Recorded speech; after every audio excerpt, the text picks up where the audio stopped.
মই ভাবো যে হিমন্ত বিশ্ব শৰ্মা কাৰো মানুহ নহয়। হিমন্ত বিশ্ব শৰ্মা বিজেপি RSSৰো মানুহ নহয়। তেওঁ মানে যি সময়ত য'তে ক্ষমতা পাব তেওঁ তাতে থাকে।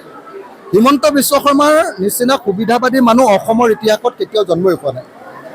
তেওঁ যেতিয়া কংগ্ৰেছৰ ভাল দিন আছিলে তেতিয়া কংগ্ৰেছত আছিলে, আলফাৰ ভাল দিন যেতিয়া আছিলে তেওঁ আলফাত আছিলে, আছুৰ ভাল দিন যেতিয়া আছিলে তেতিয়া আছুত আছিলে, অসম গণ পৰিষদৰ ভাল দিন যেতিয়া আছিলে তেওঁ প্ৰফুল্ল মহন্তৰ ছাঁটোৰ নিচিনা আছিলে। হিমন্ত বিশ্ব শৰ্মা মানে পানীৰ নিচিনা বস্তু, যিটো পাত্ৰতে ৰাখে তাতে তেওঁ থাকে। আৰু এইবাৰ যদি বিজেপি আৰু RSSৰ অৱস্থা বেয়া দেখে, হিমন্ত বিশ্ব শৰ্মাই পাল্টি মাৰি দিবৰ কাৰণে এক ছেকেণ্ডো নালাগে। হিমন্ত বিশ্ব শৰ্মাই পাল্টি মাৰি দিব আৰু তেওঁ কোনটো দলত আহি সোমাই যায় ঠিক নাই। তেওঁ কংগ্ৰেছতো আকৌ সোমাব পাৰে, নহ'লে অসম গণ পৰিষদতো ৰাইজৰ দলততো হিমন্ত বিশ্ব শৰ্মাক লোৱা নাযাব। মই ভাবোঁ যে হিমন্ত বিশ্ব শৰ্মা কাৰো মানুহ নহয়। হিমন্ত বিশ্ব শৰ্মা বিজেপি RSSৰো মানুহ নহয়। তেওঁ মানে যি সময়ত য'তে ক্ষমতা পাব তেওঁ তাতে থাকে। হিমন্ত বিশ্ব শৰ্মাৰ নিচিনা সুবিধাবাদী মানুহ অসমৰ ইতিহাসত কেতিয়াও জন্মই হোৱা নাই। তেওঁ যেতিয়া কংগ্ৰেছৰ ভাল দিন আছিলে তেতিয়া কংগ্ৰেছত আছিলে, আলফাৰ ভাল দিন যেতিয়া আছিলে তেওঁ আলফাত আছিলে, আছুৰ ভাল দিন যেতিয়া আছিলে তেতিয়া আছুত আছিলে, অসম গণ পৰিষদৰ ভাল দিন যেতিয়া আছিলে তেওঁ প্ৰফুল্ল মহন্তৰ ছাঁটোৰ নিচিনা আছিলে। হিমন্ত বিশ্ব শৰ্মা মানে পানীৰ নিচিনা বস্তু, যিটো পাত্ৰতে ৰাখে তাতে তেওঁ থাকে।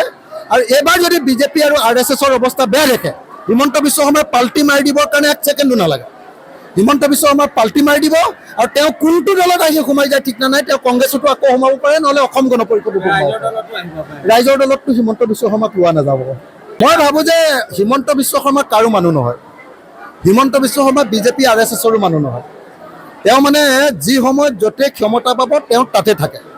হিমন্ত বিশ্ব শৰ্মাৰ নিচিনা সুবিধাবাদী মানুহ অসমৰ ইতিহাসত কেতিয়াও জন্মই হোৱা নাই। তেওঁ যেতিয়া কংগ্ৰেছৰ ভাল দিন আছিলে তেতিয়া কংগ্ৰেছত আছিলে, আলফাৰ ভাল দিন যেতিয়া আছিলে তেওঁ আলফাত আছিলে, আছুৰ ভাল দিন যেতিয়া আছিলে তেতিয়া আছুত আছিলে, অসম গণ পৰিষদৰ ভাল দিন যেতিয়া আছিলে তেওঁ প্ৰফুল্ল মহন্তৰ ছাঁটোৰ নিচিনা আছিলে। হিমন্ত বিশ্ব শৰ্মা মানে পানীৰ নিচিনা বস্তু, যিটো পাত্ৰতে ৰাখে তাতে তেওঁ থাকে। আৰু এইবাৰ যদি বিজেপি আৰু RSSৰ অৱস্থা বেয়া দেখে, হিমন্ত বিশ্ব শৰ্মাই পাল্টি মাৰি দিবৰ কাৰণে এক ছেকেণ্ডো নালাগে। হিমন্ত বিশ্ব শৰ্মাই পাল্টি মাৰি দিব আৰু তেওঁ কোনটো দলত আহি সোমাই যায় ঠিক নাই। তেওঁ কংগ্ৰেছতো আকৌ সোমাব পাৰে, নহ'লে অসম গণ পৰিষদতো ৰাইজৰ দলততো হিমন্ত বিশ্ব শৰ্মাক লোৱা নাযাব। মই ভাবোঁ যে হিমন্ত বিশ্ব শৰ্মা কাৰো মানুহ নহয়।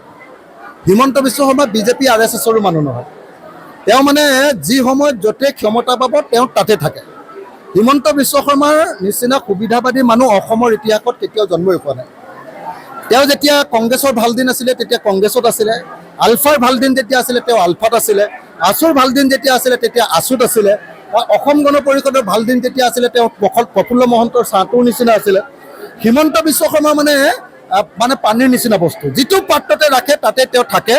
আৰু এইবাৰ যদি বিজেপি আৰু RSSৰ অৱস্থা বেয়া দেখে, হিমন্ত বিশ্ব শৰ্মাই পাল্টি মাৰি দিবৰ কাৰণে এক ছেকেণ্ডো নালাগে।